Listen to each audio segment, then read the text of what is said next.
Hola, mi nombre es Ángela Gómez y esto es Ella Soy, el programa de las mujeres de France 24. Vamos con los titulares.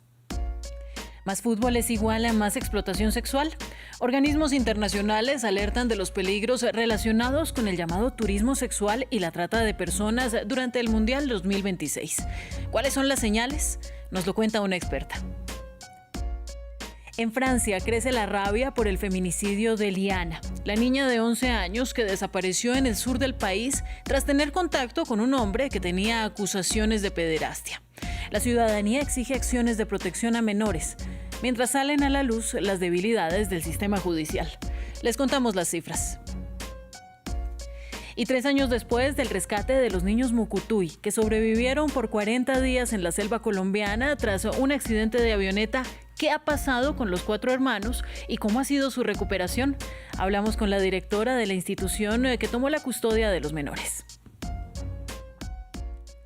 La Oficina de la ONU contra las Drogas y el Delito, UNICEF y también Amnistía Internacional advierten que los eventos deportivos masivos pueden incrementar el riesgo de trata de personas. Con la llegada de la Copa Mundial de la FIFA 2026, millones se moverán en México para asistir a 13 partidos. Y la explotación sexual asociada al turismo es un riesgo real.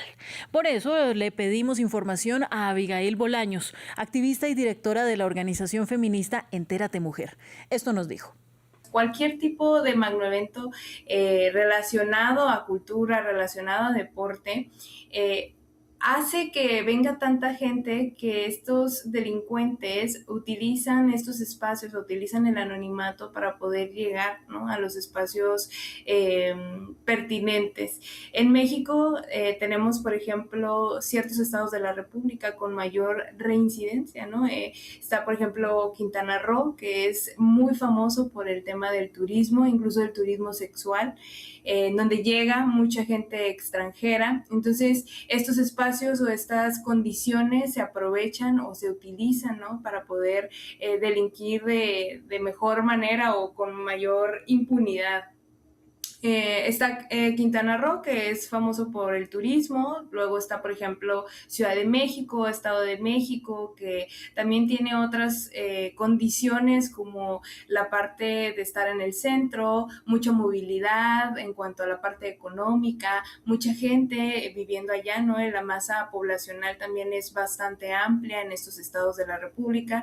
Y luego también están otros como Chihuahua y Chiapas, que son también el cruce, ¿no?, migratorio. Entonces, tanto a Estados Unidos por la parte de Chihuahua y fronteras también como Ciudad Juárez, Tijuana, y en Chiapas, ¿no?, del sur de Centroamérica hacia México.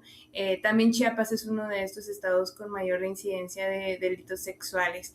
También hay que tener mucho cuidado porque debido al boom que ha tenido el Mundial, hemos visto que también ha habido mucho reclutamiento, ¿no?, de estas redes de trata que están publicando oportunidades laborales, oportunidades de vida, y no son más que el gancho, ¿no?, para poder secuestrar, para poder abusar, para poder recluir a mujeres, a adolescencias, incluso a hombres, ¿no?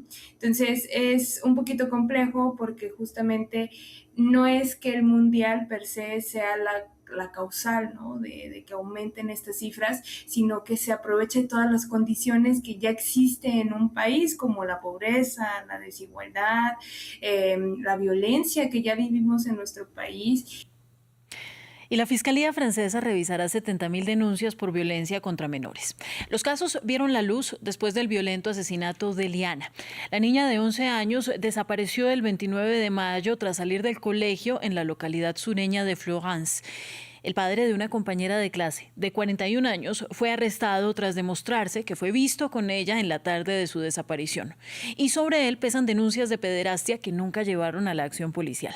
Revisaremos las cifras de violencias que hoy causan más ira que nunca en el país. En las calles de Florence, miles de personas se congregaron para mostrar su apoyo a la familia de Liana. Estamos hartos de estos fallos en el sistema judicial y en todo lo demás. Estamos hartos de que nuestros hijos sufran violencia como esta. Ya basta, ya basta. Un caso que reaviva un debate más amplio, el de la violencia sexual contra la infancia. Según cifras de la Comisión Independiente sobre Incesto y Violencia Sexual contra la Infancia, 160.000 niños y niñas son víctimas de violencia sexual cada año en Francia, principalmente en el hogar. En 2023, Civice presentó 82 recomendaciones al gobierno, pero solo se implementaron unas 20. Para el juez y expresidente de la comisión, el caso de Liana revela la magnitud del fenómeno. La negación es evidente en el funcionamiento de todas las instituciones, pero dado que nos enfrentamos principalmente a delitos graves, es ante todo evidente en el funcionamiento de la policía y el sistema judicial. Disfunciones judiciales denunciadas por el ministro de Justicia, quien pidió disculpas a la familia de Liana. Pero para él, al igual que para el presidente francés, los recursos no son el problema.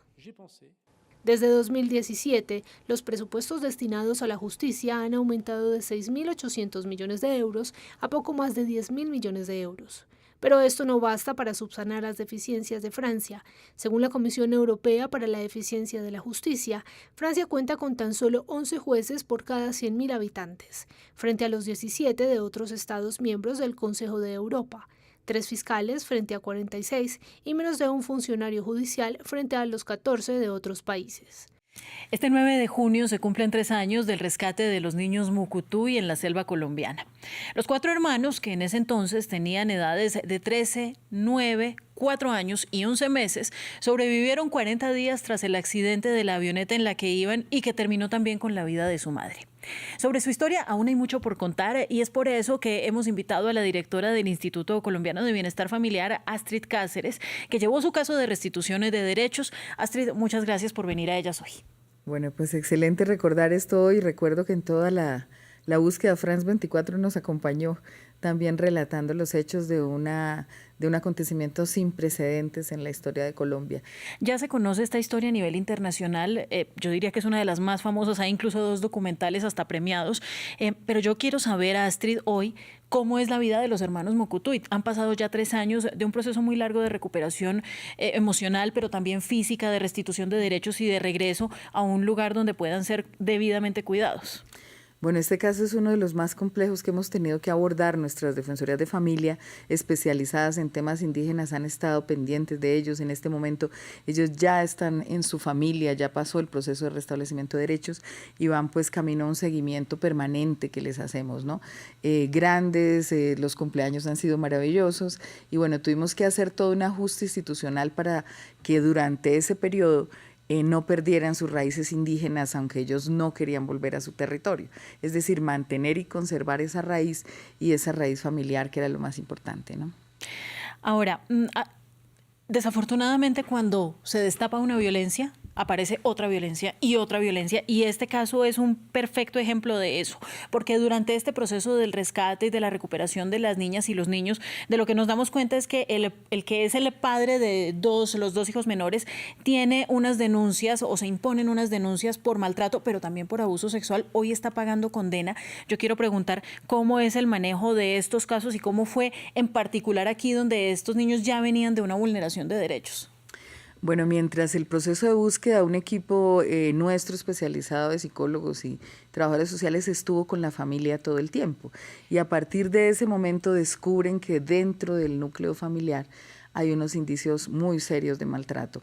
Ellos tienen, pues por supuesto, su autoridad indígena que también toma decisiones y se hace como la avanzada para decirle sobre todo al ejército y a los indígenas que estaban buscando, que tuvieran cuidado con la presencia del padre porque los niños le tenían miedo y porque precisamente habían huido ya en ocasiones anteriores de la casa buscando refugio con la situación del padrastro de las niñas. Entonces le avisamos al ejército y empieza todo el proceso también de la denuncia que se puso, incluso cuando apenas estaba el proceso de búsqueda, todavía no habían aparecido los niños y se impone la denuncia que después lleva a la captura del agresor de las niñas, ¿no?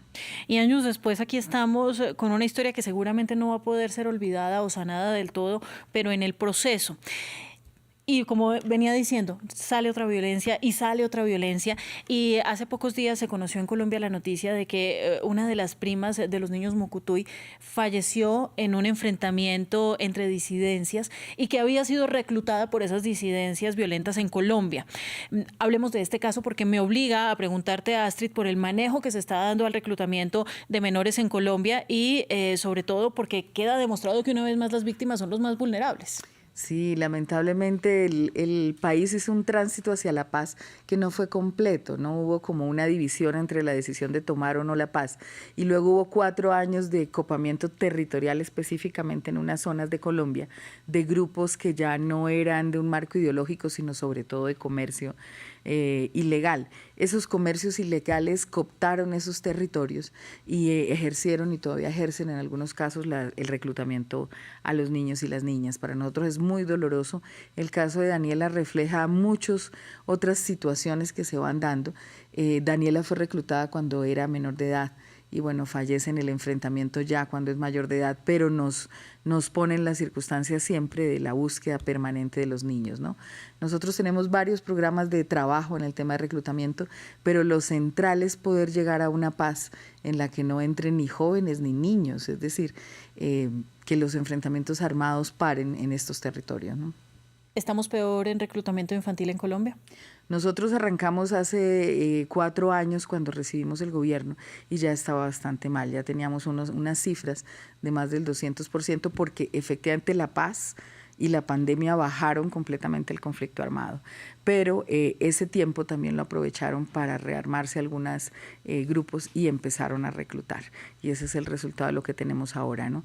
El reclutamiento mientras haya guerra va a estar. Lo que hemos logrado es que firmen por lo menos los grupos que están en los diálogos de paz en los diferentes territorios, que son aproximadamente 11, ellos han firmado acuerdos para no reclutar niños y niñas. Faltan 2, 3 grupos que no están en diálogos y aquellos que no están en diálogos es donde se está presentando esta situación.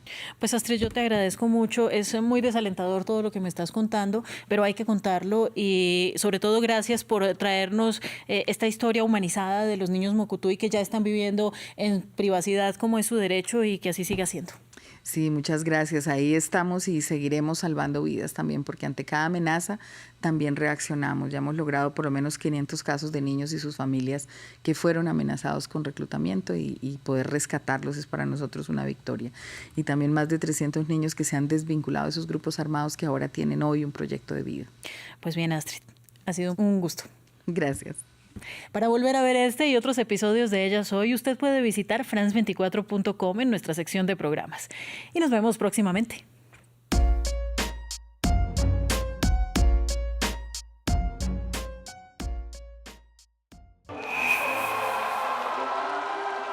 Del 6 al 12 de junio, España vuelve a recibir a un papa por primera vez desde 2011. Gracias por estar aquí.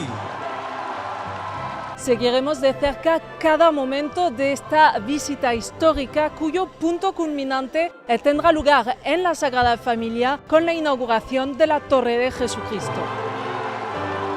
Conflictos internacionales, migración, inteligencia artificial y un momento político crucial en España marcan esta visita. La gira de León XIV en España y la inauguración de la Torre de Jesucristo en la Sagrada Familia en una cobertura especial de France 24 a través de nuestra señal France 24 y nuestras redes sociales.